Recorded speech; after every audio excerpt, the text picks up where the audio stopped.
Whether we believe in our capacity for self-government or whether we abandon the American Revolution and confess that a little intellectual elite in a far distant capital can plan our lives for us better than we can plan them ourselves.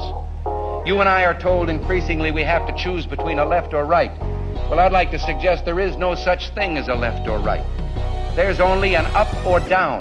It has been long overdue to expose the truth that the Democrats and Republicans are sucking the life out of America's liberty and usurping our rights at every turn. Now is the time to seize our civil liberties and take back our individual rights. Here on Southern Liberty, we will expose it all. With his musket on his back, the Declaration of Independence in one hand, and the Constitution in the other, here's your host, Roderick Threets. Happy Monday, Liberty Defenders. Hopefully y'all had a great weekend. Y'all did the things. Hopefully y'all stopped by last night for me, my man Devin. While we set the room on fire. Hopefully y'all did. If you didn't, you can go back and listen to the last episode of Chasing Life, Liberty, and Monarchy. It'll do you some good, give you a little eargasm, because there is hope in Chicago. We just, we got to do the things to move the right people in the right positions, move the other old chess players out of the way. You know what I'm saying? But anyway, appreciate y'all. Love y'all 100%. Welcome to another episode of What the Hell. It's June 5th, 2023. And this is going to be a little bit different today as far as we come at you from the Hill. Because we have to be proactive, right? We're slowing into the proactive phase, right? We started in the beginning giving you the older, what's happening, and gave you the ins and outs of what's happening, who's voting on what. Now we're going to start transitioning into what's current for the week coming up in committees, right? Because what's going on the Hill is what's going on in these committees. Forget the hyperbole and the propaganda put out by the MTGs and AOCs of the political sphere, right? It's what they're talking about in these committees, right, that you have to worry about, right? And that's what we're going to start doing. We're going to start giving you the schedules, what they're going to be talking about in these committees in the upcoming week. So you can call your representative, you can email your representative, your senators, whole 9 yards, right? And let them know, hey, I don't like this about this, right? And I think this weekend too, I think I'm going to set up basically a letter writing seminar kind of deal and teach people how to write to their senators and, write to any elected official, right? And get their attention off of that, right? Because that'd be very important, because these people, they get a lot of hate mail, a lot of BS mail from opposing political parties, opposing ideologies. And a lot of time they get round filed, or as we like to say, old school 86th, right? File 13, right? Which is, y'all know, the garbage can. Right, so I think I'll probably post something on Patreon about it between tonight and tomorrow, to set that up, and people that want to join, you can RSVP, so I know how many people are coming, and how I have to put together the information so everybody can learn how to write their legislators. It's very important. It's easy, but there is a formality to it, right? So that's that and all that good stuff. But anyway, what's going on in Kakalaki, Miss Kale? Not a whole lot, thankfully. It's been quiet. Yeah. It's... Thankfully. We're not having to deal with all the crap in D.C. We're not having to deal with all the stuff in the cities. It's been the quiet life this weekend. Don't jinx yourself. I know, right? Don't jinx yourself. Well... Wow. Yeah. I got my stove put in. On a higher note, I got my stove put in. So I am happy as a little lark. I can actually start canning stuff now. Are you going to use your gas mask when you use your stove? No, I don't have a gas stove. I have electric. Okay. Oh! They already banned them down there, didn't they? No, we don't have gas lines out here. It would have to be propane, and I'm not going to put a propane line in just for my stove. Figure just leave it electric and go with that. The closest place we have a gas line running through this area is out in Hardyville. We don't have a gas line running through this part of Jasper County. I mean, look, I thought it was propane. I'm just saying. No. No, I would go with propane had they had a bottle built in, but I ain't installing one now. That shit's expensive, man. Hey, I figured that, y'all live in a 3-story pork and bean can. I figured that y'all was running like propane gas. We do not. Okay, fine. Okay, fine. My bad. A 4-story duplex Campbell soup can. All right, we upgraded. All right. Yeah, we upgraded. Hell, we just got gravel on the driveway the other day. Are you kidding me? There's been nothing but mud holes. Oh. Climate change. Climate change is killing us here in South Kakalaki. I got sinkholes in my driveway. Oh, God. No, y'all, I just have a regular old house. It's no big deal. With a concrete drive, trust me. We good down here. I ain't dying or nothing. Oh, Jesus. Oh, man. So,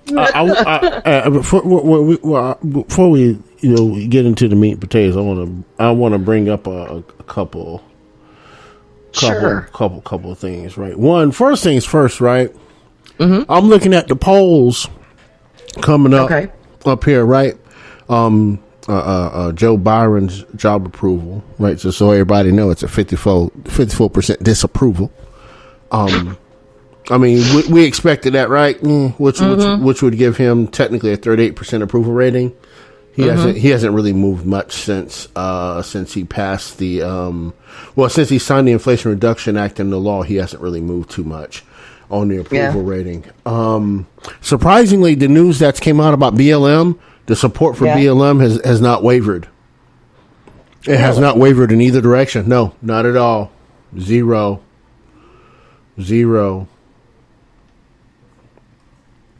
Damn. Zero. I find that to be quite interesting. Now there's more people saying that the nation is going in the wrong direction right after the Trump indictment. It jumped up 4 points, 68%, going on the wrong direction. And mind you, these polls that I'm looking at were taken on a basis of 15,000 people. So it's a little bit bigger sample size than your Pew, which is about 1,000, 1,100.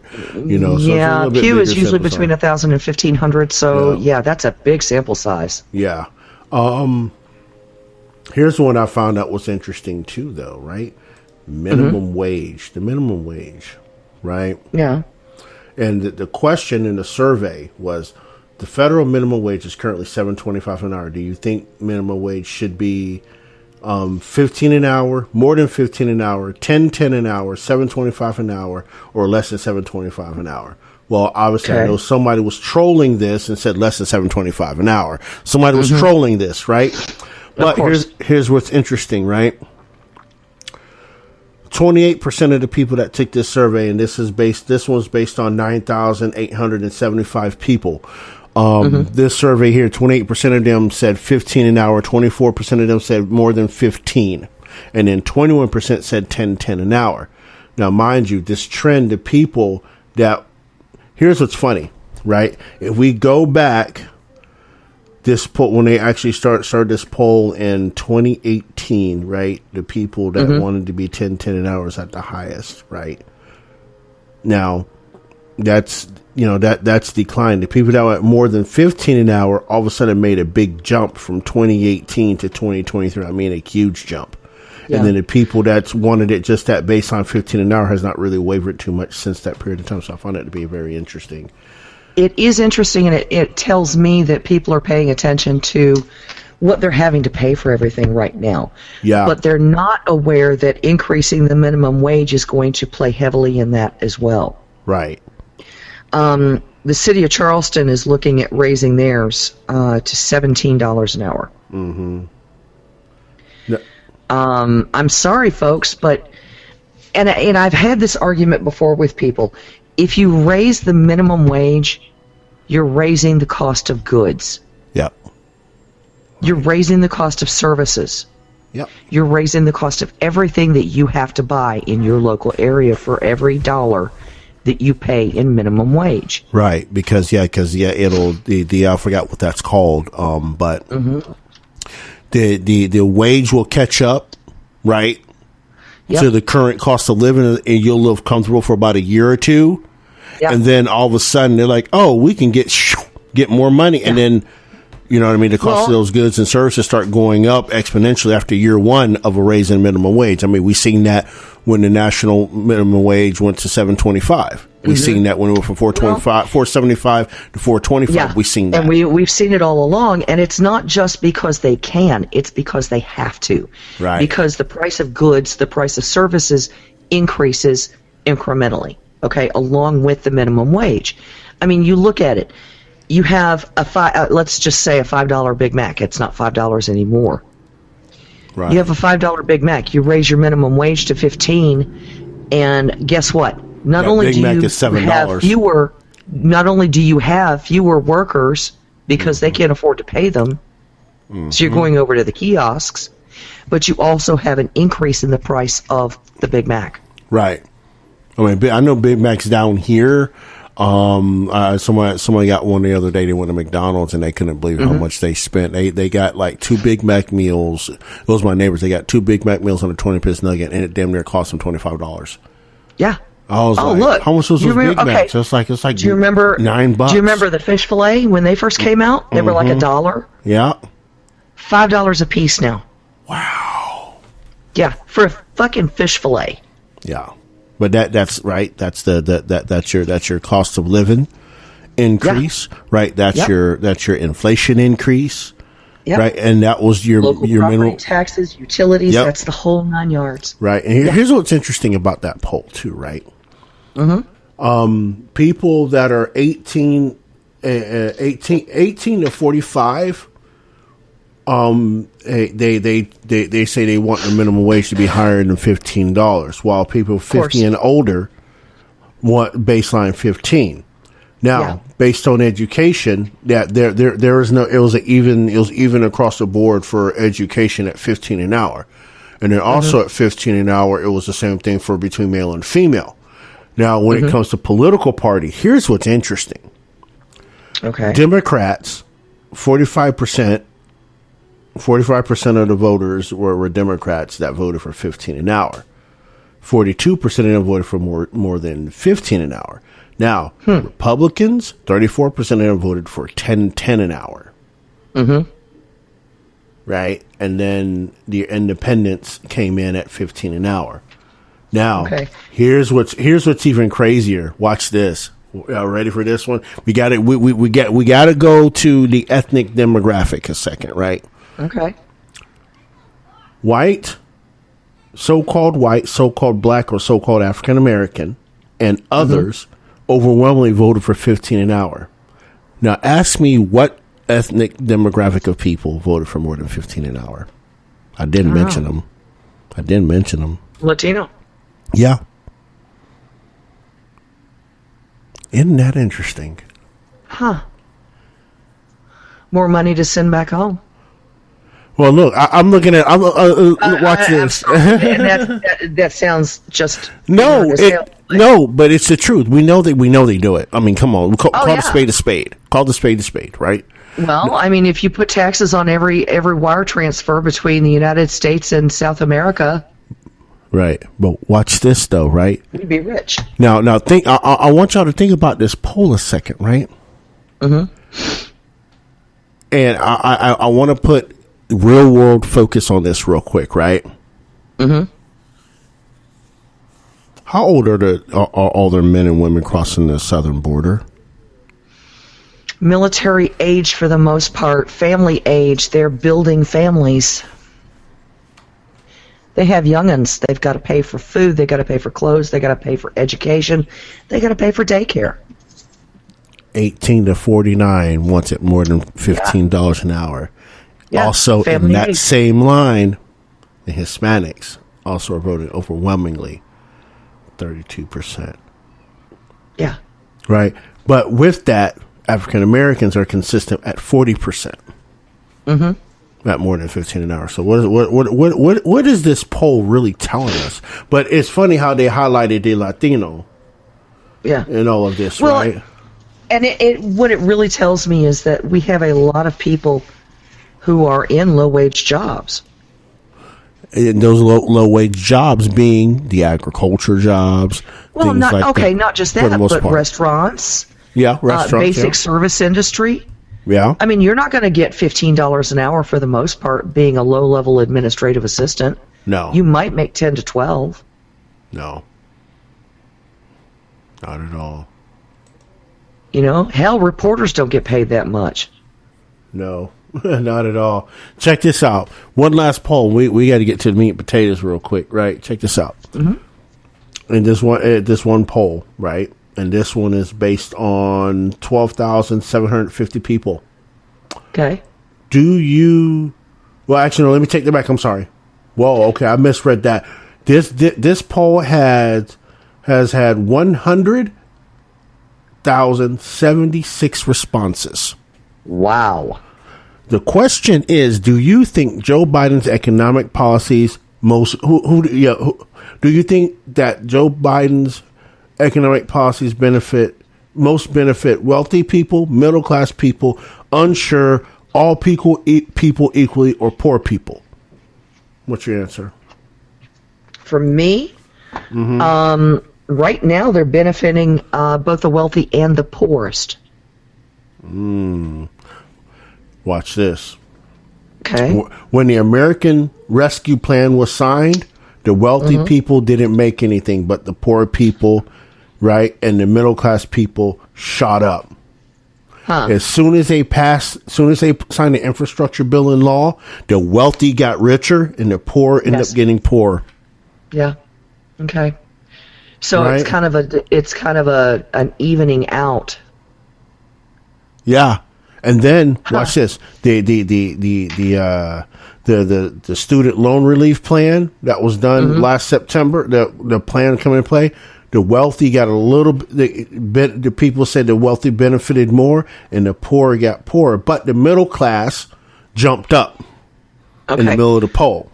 What are they considering middle class though?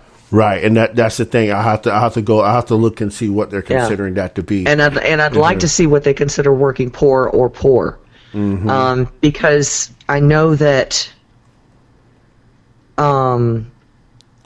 there are some people who don't count middle class until you hit $100,000. Right, correct. Particularly if you have kids in the home.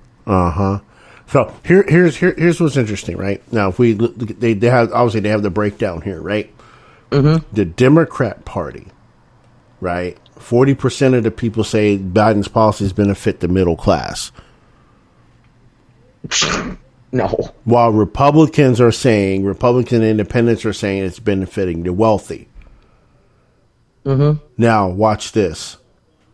For the ethnic breakdown, 35% of so-called black or so-called African Americans say it benefited all people equally, while so-called white people, Hispanics, and others said it benefited the wealthy. It's quite interesting. That is interesting. Yeah. That's because it really, right? Because I'm saying it benefited everybody equally, right? And I'm looking at that. It's like, how did everybody benefit equally? Now, if we take a look back at the HR 1, right, the Tax Cuts and Jobs Act, right? How much money people got back in their paychecks that people really probably didn't even notice they got back in their paychecks. We noticed it when it happened with us. Right. So, but because it made an obvious difference for us. Right. So, right. And here's the thing. Increase in the tax bracket didn't help. Right. So here's the thing, right? And here's what I find interesting about this poll, right? The national politics has not really caught up with the rank and file Democrat voters. No, it hasn't. Right. Look, and it hasn't caught up with the Republican voters either. Yeah, to a degree, yes. But the way this is laid out, how the Democrats still think they're fighting for the middle class. Yeah. Right. When they are the elites, they are the uber wealthy. Right. Agreed. Yeah. Right. So the rank and file voting Democrats still think, oh yeah, we're for the little guy. And it's like, I mean, Republicans aren't too much either. Don't get me wrong. But we see more activity coming out of the Republicans when we're talking about the middle class than we do out of the Democrats, because everything they have done has benefited the wealthy, right? The infrastructure, you know what I mean? The expansion corporations. Right. The expansion of municipal bonds, right? We've seen that happen. Yeah. Well, and the fact of the matter is when that happens, it's mostly your corporations that benefit from the expansion of muni bonds, because it's mainly the big companies that are involved. Correct. And you're not going to see a piddling little 2-guy contracting company working for a municipal entity. Right. It doesn't happen that way. Nope. Because these are large contracts. Yep. That's exactly correct. I keep saying you want to hurt the elites and the uber wealthy. Start taxing municipal bonds. Exactly. You start taxing them. And at that point, I start yelling at you, because I'm thinking about pulling in some investment money and going into munis. So you know. Yeah, because they buy the tax structure. Yep. You know, and the fact that they're reliable. I mean, you look at it. How many cities and towns have gone bankrupt without those bonds being paid? Right. That's exactly not right. many. Nope. Not at all. So I figured that'd be interesting for y'all to hear and see what your fellow United States nationals are saying about what's going on in the country. It's kind of interesting to see those polls and see that. Yeah, it is. It is, because we don't normally see a view kind of like that. It's a 5,000 foot view rather than 30,000 foot view. You know, right? It's a little closer look into what people are thinking. Yes. So let's get into these meat and potatoes. Let's run through this. Sure. And there's one particular bill I do want to get into, but we'll get into it in a little bit, right? So this week, right, actually starting today, right, in the House Rules Committee, right, HR 277, the REINS Act, was introduced, and they debated about that. And that's the bill we're kind of gonna talk about a little bit here in the next half hour. Also introduced in this committee today was SOPRA. Yep. Right? Not Oprah, but SOPRA. SOPRA. Yes.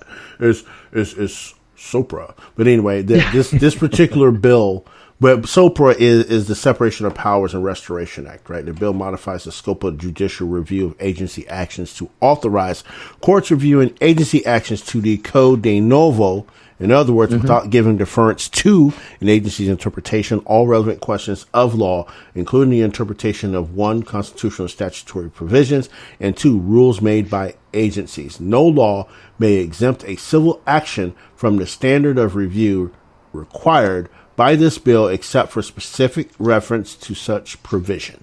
So that bill is being introduced, and we might get into, if we have time, we might get into that one too. The other bill we have that's introduced into this committee today was HR 1615, the Gas Stove Protection and Freedom Act.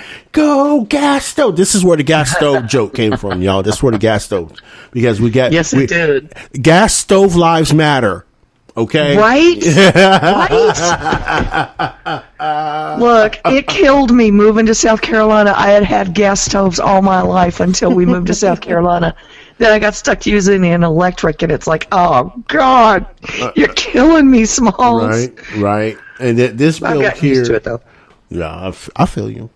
This bill prohibits the CPSC, the Consumer Production Safety Commission, from using federal funds to regulate gas stoves as a banned hazardous product, or 2, issue or enforce a product safety standard that prohibits the use of sale of gas stoves or substantially increases their price. Well, I declare they're trying to use federal funds to stop the federal from doing federal stuff with all other federal funds, which is our funds. Yeah, they're trying to just do all kinds of funny things with our money. Well, they are. And the companion bill to this is H.R. 1640, the Save Our Gas Stoves Act. Yeah. I love this. This bill places limits on energy conservation standards for kitchen ranges or ovens under the Energy Policy and Conservation Act. The Department of Energy may not prescribe or amend energy conservation standards for kitchen ranges or ovens if they would result in the unavailability of a product on account of the type of fuel the range or oven uses. In addition, the Department of Energy may not finalize, implement, or enforce the proposed rule titled Energy Conservation Program, Energy Conservation Standards for Consumer Conventional Cooking Products, issued on February 1st, 2023, or any substantially similar rule. The proposed rule prescribes energy conservation standards for consumer conventional cooking tops, including electric cooking tops, gas cooking tops, electrical ovens, and gas ovens. In other words, Department of Energy, kiss off. Yeah, how about some of that energy? How about giving us some of that energy, bro? I've actually listened to some of the hearings on this, and Maggie Hagerman and a couple of others have been very, very forceful in this. Yeah. And it's like they've said, there might be 4 ranges available to the public market. Right. For the private consumer that would qualify, and they are so expensive nobody can afford them. Right. AKA more Green New Deal bullshit. Exactly. I mean, basically is what, you know what I mean? Them wanting to ban gas stoves is, you know, it's like, I mean, are we still, I haven't looked on the DOE website, not Department of Education, but Department of Energy's website, if we're still a net exporter of natural gas. Yes, we are at this point. Okay. So I don't not for long. Fair enough.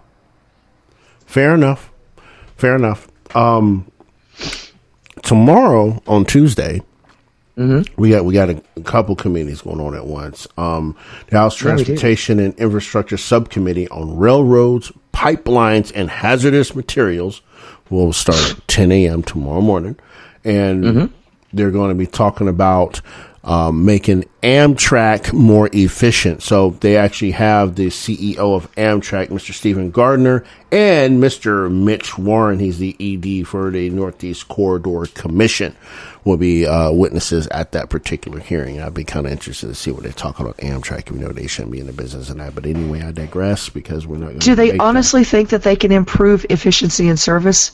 There's never been a profit made on Amtrak. No, never. We have lost money every single year on that debacle. Yeah. And we continue to lose money every single year on Amtrak. But see, the only reason why they keep Amtrak, and for those of you that have been around DC or worked around DC, you understand this, right? The only reason Amtrak is really around is for the Eastern Seaboard, for congressmen to get from New York to DC in a hurry, from Baltimore to DC in a hurry. Right. That's the only reason Amtrak is really there. It's being funded because if you are a part of government, if you're let me say this: if you're part of the federal government and you have service time, whether you're a congressman, if you're a member of Congress, or if you work for one of the alphabet agencies, right, you get a free ride on Amtrak. You get a free ride. We're losing money. Yeah, you get a free ride on Amtrak, and I've taken part in that. But anyway, you get a free ride on Amtrak, right? And I have to wonder how many people are riding it to go down to Disney, because it runs all the way up and down until Miami. Yes, it does, and it runs west too. But that's one of the biggest reasons they said they keep it in service is to get people from DC, the New York to DC fast. Right, that's their complaint. Or you can get them up from Quantico up to DC fast, right? That was the premise of keeping Amtrak around. But then, we're just going to run some, we're going to run some, extra service out here out west and things like that, whatever. But if you look at the schedules and how they run west and how they run south of Virginia, you'll notice they're more frequent between New York and Quantico than it is from anywhere else going out west, right? And there's a reason for that. Again, and we can get into that some other time if people want to, whatever. But it's sinister how they get us to pour money into Amtrak to give these people free rides back and forth from New York to D.C. Because I mean, really, on Amtrak, New York to D.C., it's a hop, skip, and a jump, literally. Yeah, it is. Right? Hour 25 minutes. That's it. Yeah. Yeah. And this necessitates AOC buying a Tesla. Uh-huh. Right. Yeah. So anyway. So that hearings tomorrow. The House Education and the Workforce Subcommittee will be in session at 10:15 tomorrow, and they will be introducing and voting on 5 bills in this session. Yeah. House Resolution 461, which is condemning the use of elementary and secondary school facilities to provide shelter for aliens who are not admitted to the United States. Didn't me and Devin talk about that last night, how they're doing that in Chicago? You did. And they got the bill. They got the bill right here for it. Well, right? My question is if they're aliens who are not admitted to the United States, why are they providing shelter for them? They're not admitted. They're still down there, aren't they? Well, no, if they're moving them around, right? Well, they're not admitted. Right. You're right. They're not admitted. That's exactly If they're not admitted, they're not here. So what the hell are we doing talking about providing them shelter? Mm-hmm. That's correct. So, That's exactly correct. Yeah, I mean, yeah, okay. Mm-hmm. I'm gonna be pedantic on that. Sorry. Okay, no, you're fine. The other bill they'll be introducing here is HR 1147, the Whole Milk for Healthy Kids Act. Woo! Also, HR 2813, Self Insurance Protection Act. Let's see what else we got here. We got HR 2868, Association Health Plans Act. I thought that was, well, I guess that wasn't actually law. That was policy. That was policy that was made. And then HR 824, Telehealth Benefit Expansion for Workers Act of 2023. And this particular bill does have information on it. This bill expands the exception for standalone telehealth benefit plans from certain requirements that generally apply to private health insurance plans under the Patient Protection and Affordable Care Act. And that, go ahead. Right. Go ahead. I was going to say. Go ahead. The House Natural Resources Subcommittee on Indian and Insular Affairs is also meeting tomorrow. H.R. 630, Representative Grijalva, Urban Indian Health Confer Act. H.R. 1240, by Representative Feenstra, the Winnebago Land Transfer Act of 2023. I'm going to be interested to see that one because we lived in Winnebago County, which is northern Illinois, southern Wisconsin. That's where the Winnebago tribe is. Mm-hmm. H.R. 1722, Representative Salinas, the Grand Ronde Reservation Act Amendment of 2023. H.R. 2461, Representative Crane, the San Juan Southern Paiute Tribal Homelands Act of 2023. H.R. 2839, Representative Hoyle, to amend the Siletz Reservation Act to address the hunting, fishing, trapping, and animal gathering rights of the Confederated Tribes of Siletz Indians and for other purposes. And the last one that they're going to have in that subcommittee is H.R. 3371.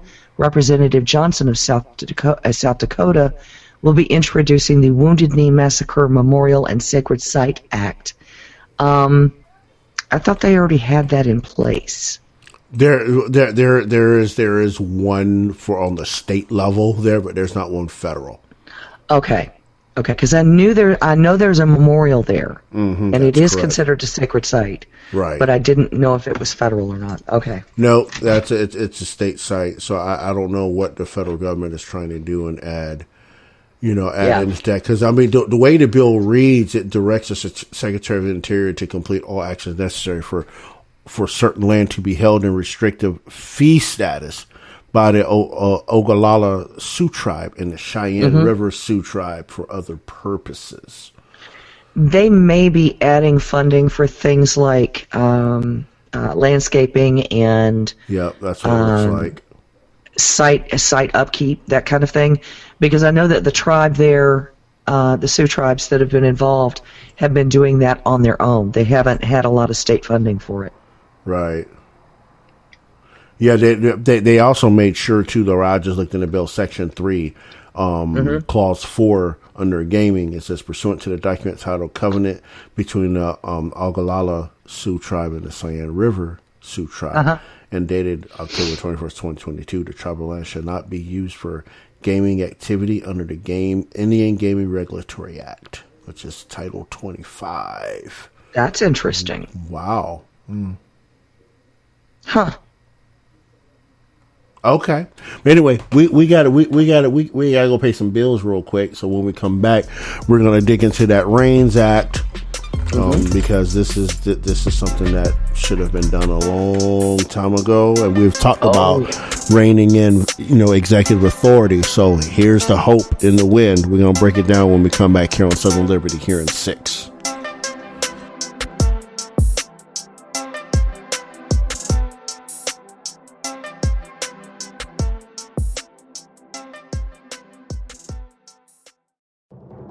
I'm Neil Cavuto, and this is the Fox Business Report. Stocks ending lower after the S&P 500 briefly traded above the level that would mark an exit from bear market territory, as investors are now focusing on the Fed's policy meeting next week. Major cryptocurrencies sank after the U.S. Securities and Exchange Commission sued Binance, the world's largest crypto exchange, and its CEO for securities violations. The Dow falling 200 points, the Nasdaq down 11, S&P 500 down 9. And Apple stock closing lower after hitting an all-time high as the tech giant kicks off its annual Worldwide Developers Conference and unveils its long-awaited virtual and reality headset, its Vision Pro, with a price tag of around $3,500. And shares of cybersecurity company Palo Alto Networks surging on news that it will replace Dish Network in the S&P 500. That's your Fox Business Report. I'm Hillary Barsky, invested in you.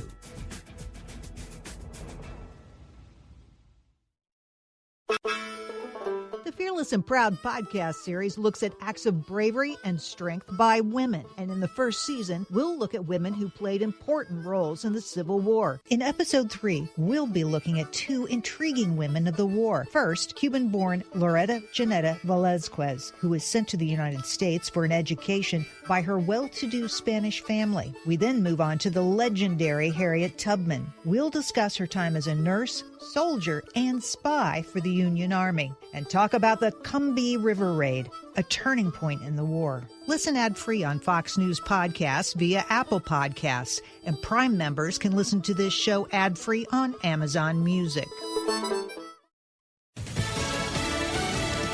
Migrants landing in California. I'm Lisa Lacera, Fox News. And California's Attorney General is blaming officials in Florida. California Attorney General Rob Bonta's office reveals a group of roughly 20 migrants have arrived in Sacramento on a private flight, following the Friday arrival of 16 migrants from Venezuela and Colombia. Reps say they believe the individuals were approached in Texas, taken to New Mexico, and flown to California's capital, and that both trips were arranged by Florida, citing transport documents linked to a program run by the Florida Division of Emergency Management. Florida officials, including GOP Governor Ron DeSantis, have yet to confirm. Bonta has stated he's looking into whether any laws were broken, saying state-sanctioned kidnapping is not a public policy choice. It is immoral and disgusting. Fox's Kristen Goodwin. F-16 fighter pilots who scrambled to intercept a Cessna, which was flying over restricted airspace in Washington, D.C. yesterday, say they could see the pilot slumped over the controls before their plane crashed in a remote part of Virginia, killing all 4 people on board. The incident sent a scare into residents of the D.C. metro area who heard the sonic booms of the fighter jets.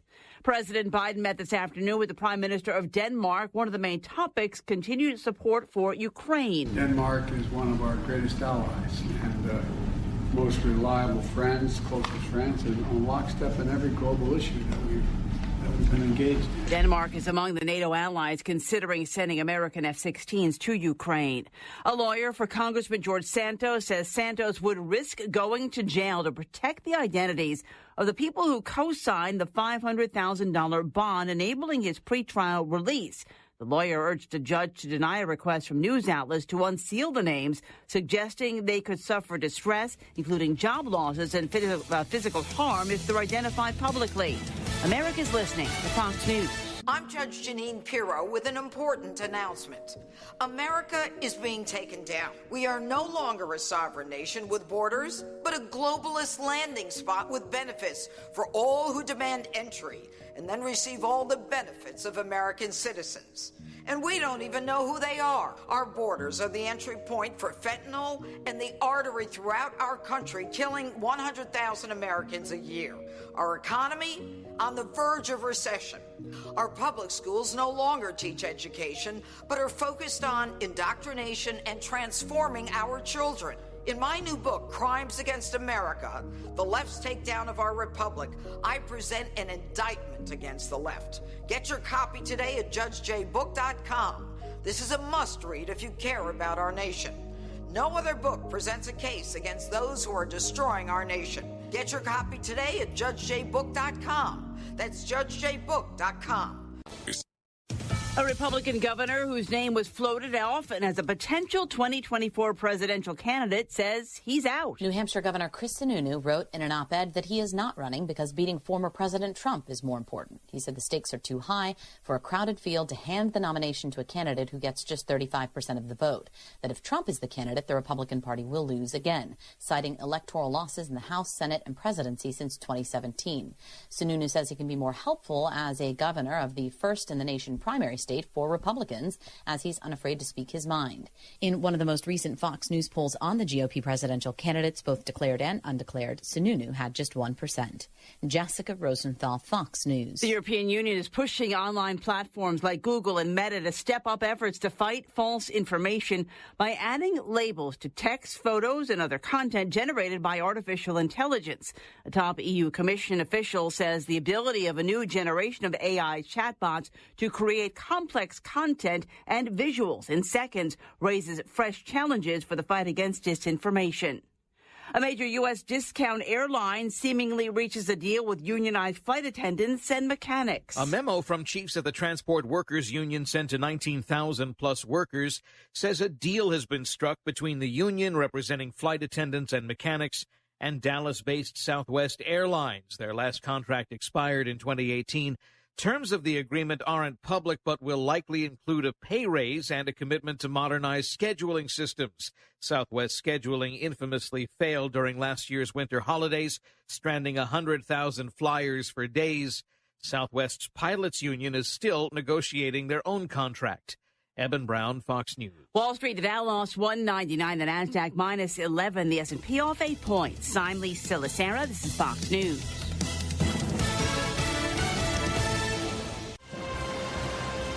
Do you want to know what's trending now? You can defer payments of a full NetSuite implementation for 6 months. No payments and no interest for 6 months. This is a big deal. NetSuite by Oracle has never made an offer like this in its 22 years as the leading cloud financial system. 33,000 companies have already upgraded to NetSuite, gaining visibility and control over their financials, inventory, HR, e-commerce, and more. Everything they need to reduce manual processes, boost efficiency, build forecasts, and increase productivity across every department. In fact, almost 90% of finance leaders agree that NetSuite helps them reduce manual data entry time. Whether your business generates millions or hundreds of millions of dollars, take advantage of this special financing offer of no payments or interest for 6 months at netsuite.com/Fox. That's netsuite.com/Fox. netsuite.com/Fox.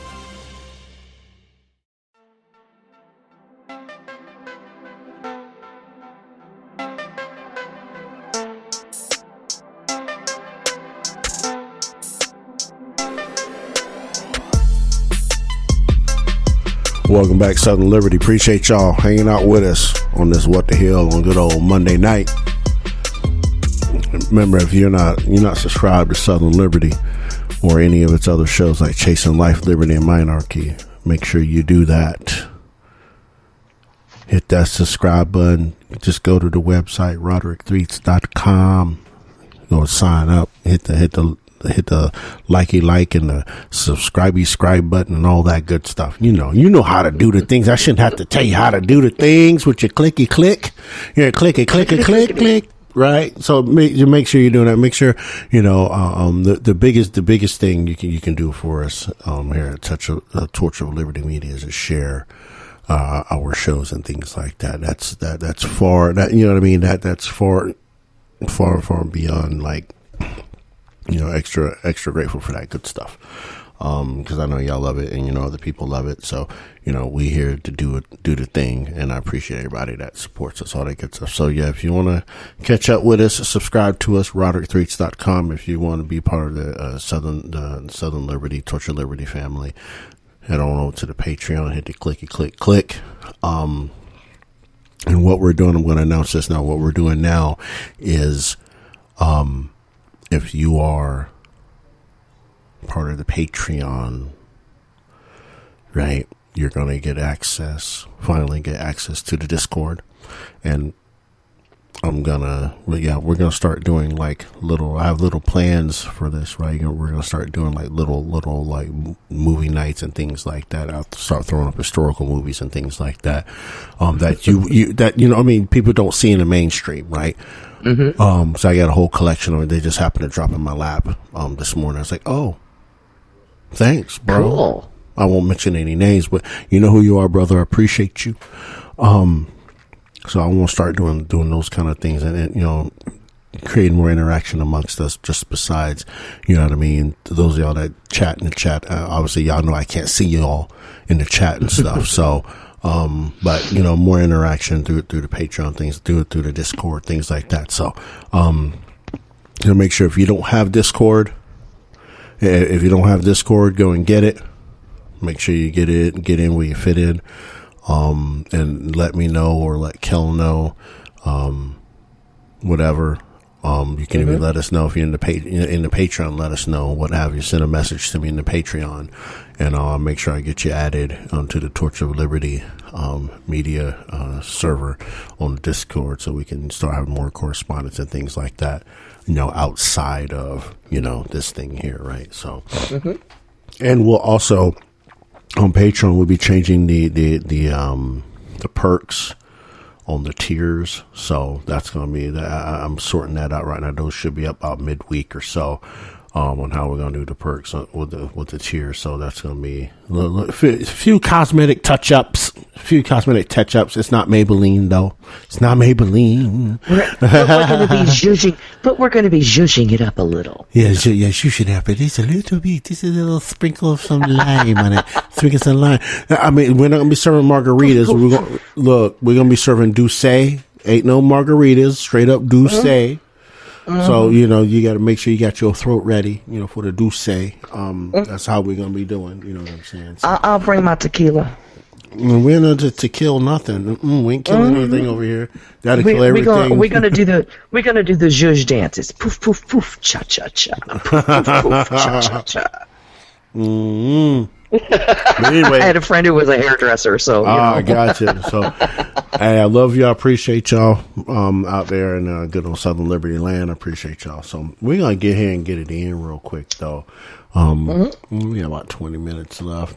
Sure. About 13 minutes left, but we can get it in, right? So we've always talked about, right, the Congress giving out its authority, right, to other branches of government, particularly Article 2, right? When we've talked about the War Powers Act, we've talked about the IEEA, right? That gives the president, basically, he's a monarch. For 60 days, he can be a monarch, right? And do what he wants to do. And then come back for Congress. Well, I want to throw some more bombs over here, but we don't want to go to war. I just want to throw some bombs over here. Is that cool? Yeah, that's cool.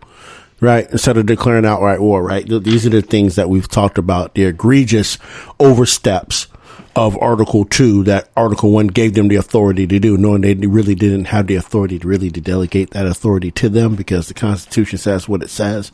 It says, you can delegate it if you get lazy. I'm sorry. If you're too lazy as a body in Article 1, you can take your body home and go to sleep. Okay, if you got tired to exercise your authority appropriately, you can go home and go sleep. Okay, Article 2, y'all think, oh, we got you saw, what's that Snap song? I got the power. Nah, you got fake power, man. You got fake power. You got power that's been written down to you, just statutized to you. That ain't your power to exercise. So why you even say, oh, the Congress gave it to me? It's like that little kid, right? Well, he gave it to me and I just used it. Nah, you knew it was wrong. And you still did it. You get your ass whacked too. Don't play with me. And this is kind of where we are with this whole REINS Act thing, right? So the REINS Act, right, on its face, okay, is to amend Chapter 8 of Title 5 of the United States Code to provide that major rules of the executive branch shall have no force or effect unless a joint resolution of approval is enacted into law. And that may not sound like much. However, what it does is it pulls back and says the executive branch and the agencies cannot act without Congress approval. Correct.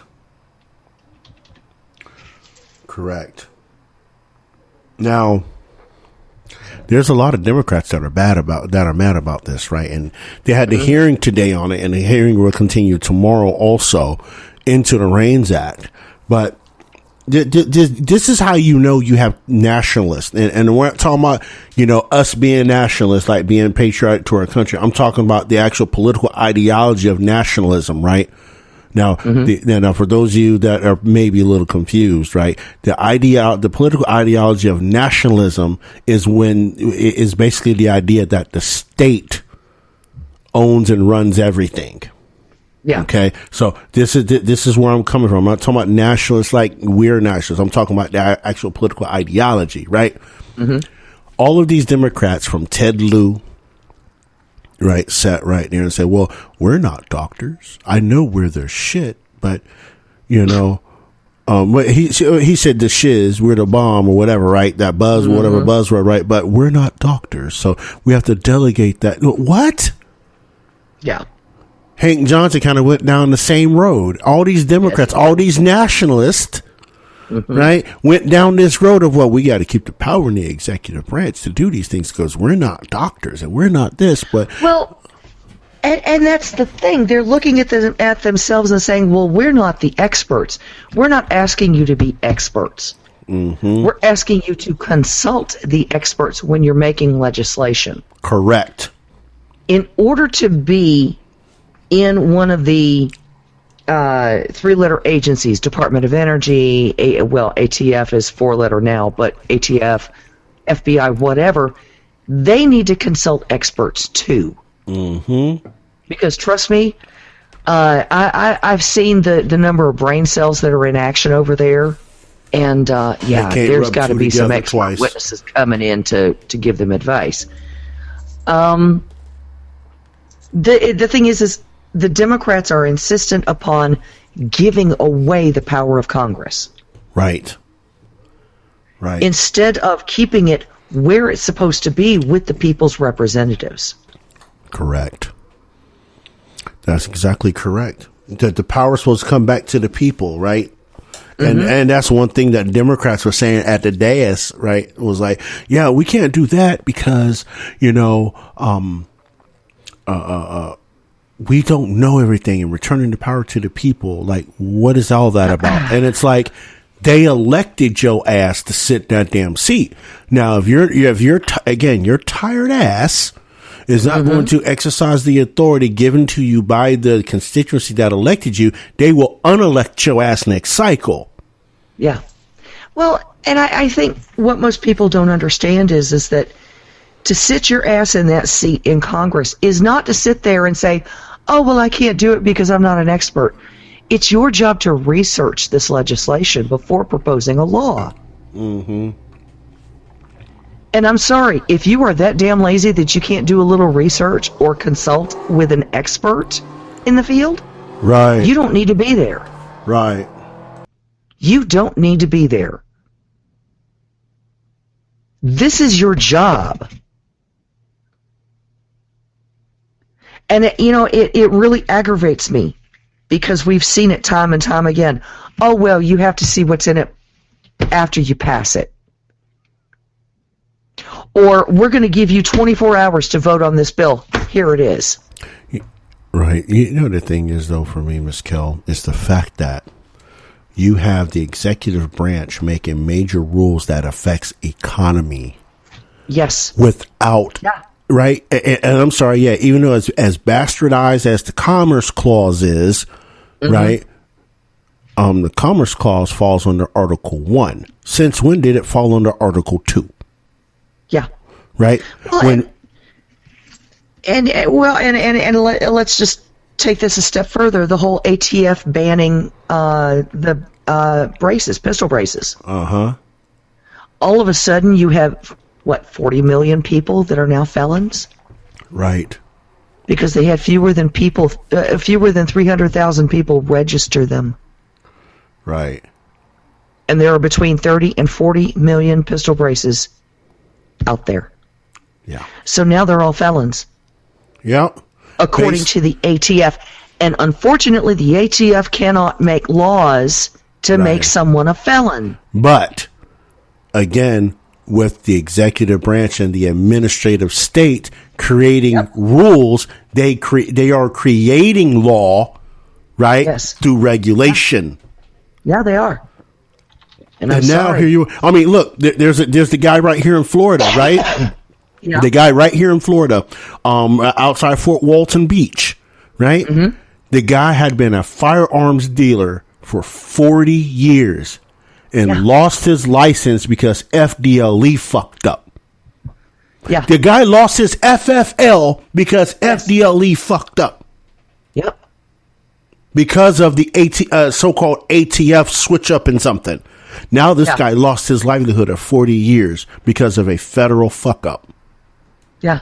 Well, a federal and state fuck up because the FDLE is Florida Division of Law Enforcement, which is basically the same thing as SLED here in South Carolina. Right. And when it's at the state level and it goes to federal, I'm sorry, that guy should still have his license. Yep. That's their bag, not his. He's suing. He's suing the ATF and FDLE for for the negligence to get his. Because I mean, look, his whole livelihood, 40 years. He always been doing is selling guns and cleaning guns. He's a gunsmith, right?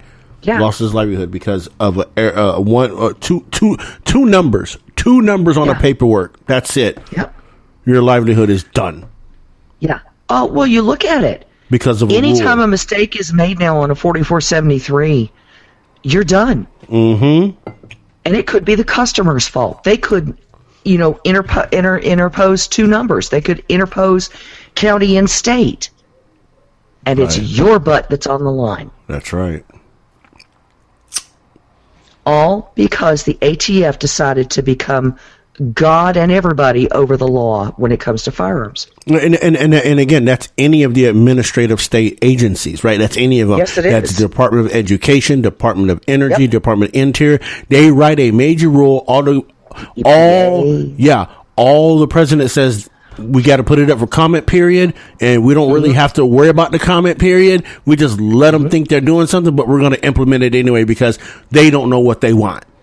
Yeah. This bill, this REINS Act pulls all of that in. Because what's interesting, right, in the original, because what they're doing with the REINS Act is literally gutting Chapter 8 of Title 5, right? Yes, they are. And in particular, right, in Section 801 under Congressional Review, right, in paragraph 1, subsection B, it says, if Congress passes a joint resolution of disapproval described in Section 802 related to the rule, and the president signs a veto of such resolution, the earlier date on which the House of Congress votes and fails to override the veto of the president, or occurring 30 session days after the date on which the Congress receives the veto and objections of the president, or the date the rule would have otherwise taken effect, if not for this section, unless a joint resolution of disapproval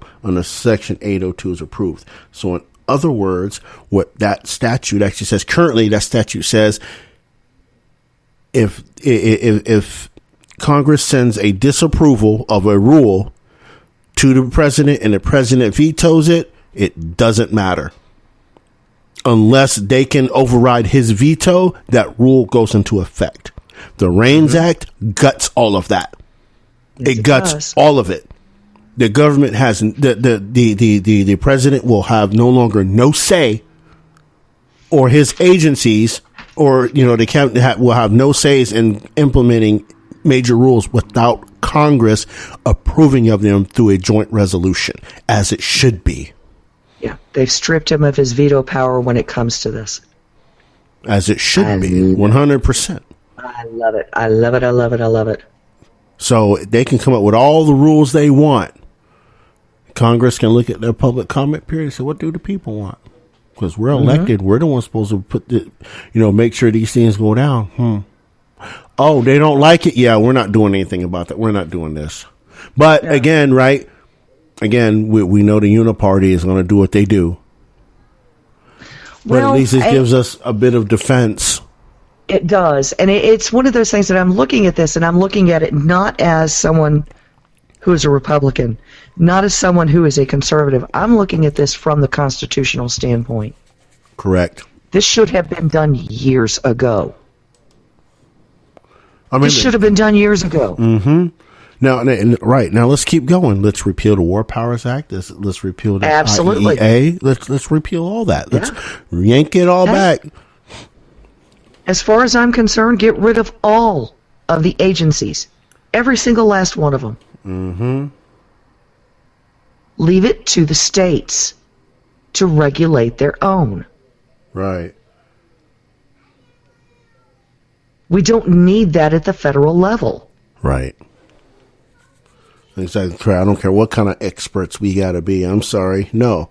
If the people say we don't want such and said rule on the federal level, then we don't need said point on the federal level when it comes to that, right? And again, we have to, and this also goes in conjunction with the separation of powers act that they have in the same committee right now talking about, right? Because this will further delineate the separation of powers between Article 1, 2, and 3. Excuse me.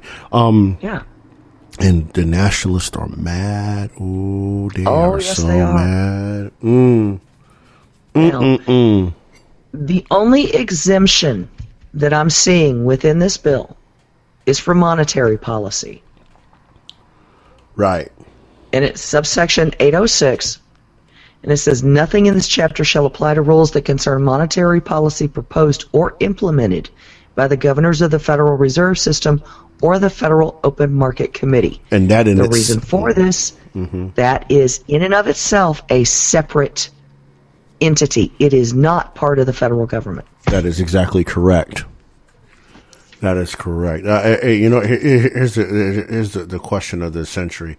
How do we abolish the Federal Reserve System and make Congress take back the ownership of the coinage clause?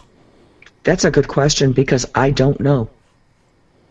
It would literally take an act of Congress, and it would literally take a constitutional amendment to do it. Well, no, it wouldn't. I think it would at this point, because you have, the Federal Reserve is operated by the top banks, correct? Yeah, that would be correct, yes. Basically, yeah. You're going to have an act of Congress and probably a constitutional amendment to do it. I'm trying to think. In terms of how the authority is tied. Because it's not, here's the thing, right? It's an enumerated power that's been delegated to a second authority. Mm-hmm. So technically speaking, it wouldn't be a constitutional amendment unless there's something in between there that I'm missing, right? Its involvement with the Treasury.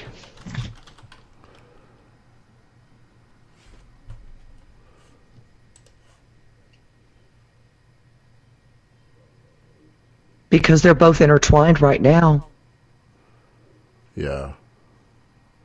That's the only way I can see how to divide those two. Because if you think Janet Yellen and what's-his-face over at the Fed are not joined at the hip, you are sadly mistaken. And it's been that way for quite a while. See, you got me thinking of my book right now. Right? Because we have to remember it too, right?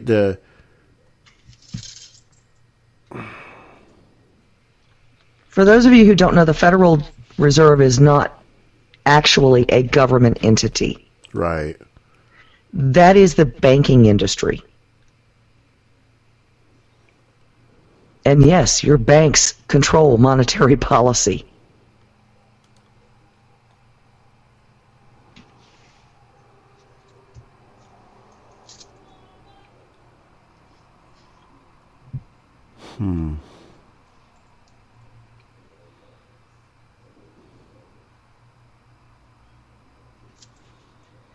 I'm going to have to look into that because my first instinct is to say would it need a constitutional amendment because of the fact it's a separate outside entity and it has powers granted to it through the Federal Reserve Act through an act of legislation, right? So it would take legislation. So it would take an act of Congress. However, I'm thinking that because of the way it has become entwined with our Treasury and honestly with our corporations, I'm thinking it would take a constitutional amendment.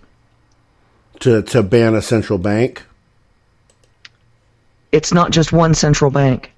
Well, it's 12 technically. It's 12 banks. It's 12 banks that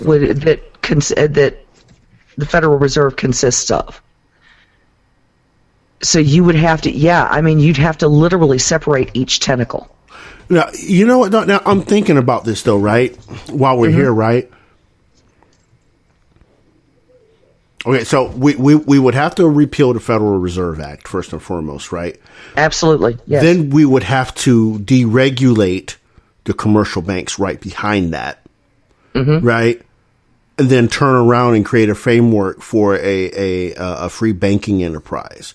I don't think it would need a constitutional amendment, just abolishing the Federal Reserve Act on its head. And if you did that, if you change the framework, you're going to have to do that first and foremost before you deregulate anything.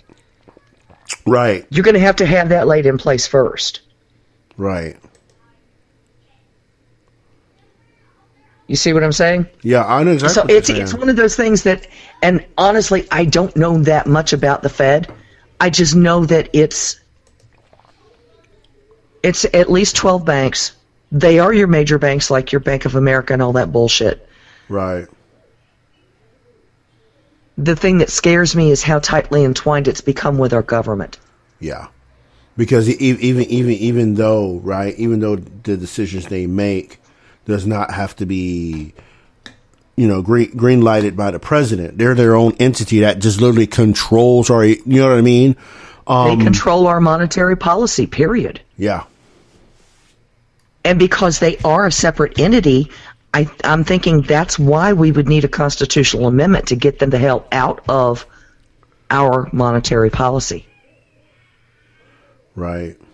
But I think, the thing is, and that's going to be a hard feat by itself because, right? Because if we got rid of the Fed, we would really deal with like a bipolar economy for real. We had deflation, inflation, we would. Like a champ. But it would, I think, after a period of time, it would stabilize. It would.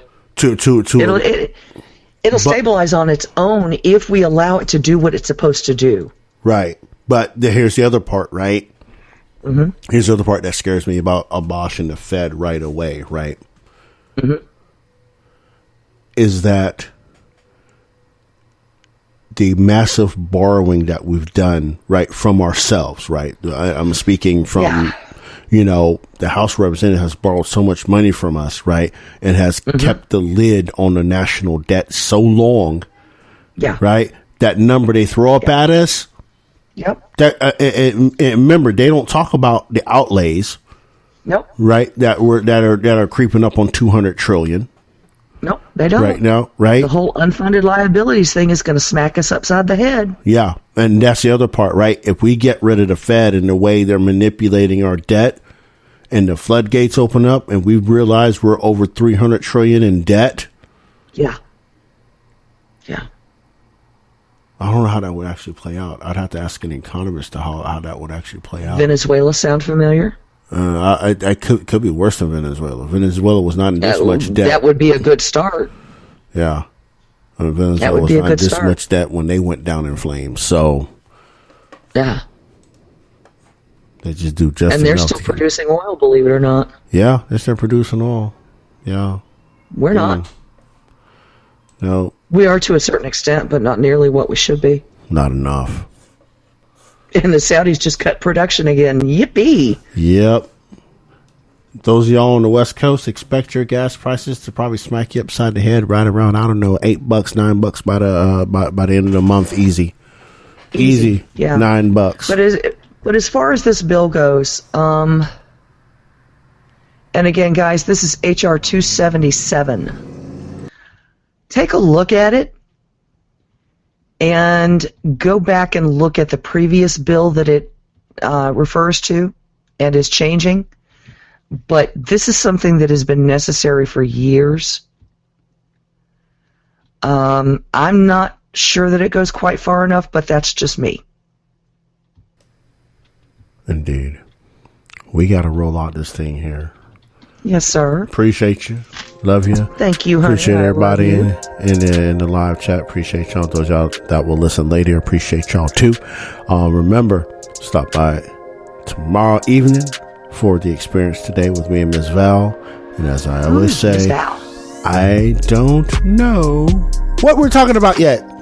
You'll know when I find out. Yeah, I never do. So, you know when I do, when we fire it up. So, appreciate y'all. Love y'all. Enjoy the rest of y'all night and enjoy your Tuesday. Until next time, life, love, liberty, and happiness. Peace. Thanks for listening to the Southern Liberty Podcast. If you enjoyed this episode and you'd like to help support the podcast, please share it with others. Post about it on social media. Subscribe to our Patreon at patreon.bpmg.us or leave a rating and review on iTunes. To catch all the latest from Roderick, you can follow him on social media at manofjustice007. Thanks again, and we'll see you next time.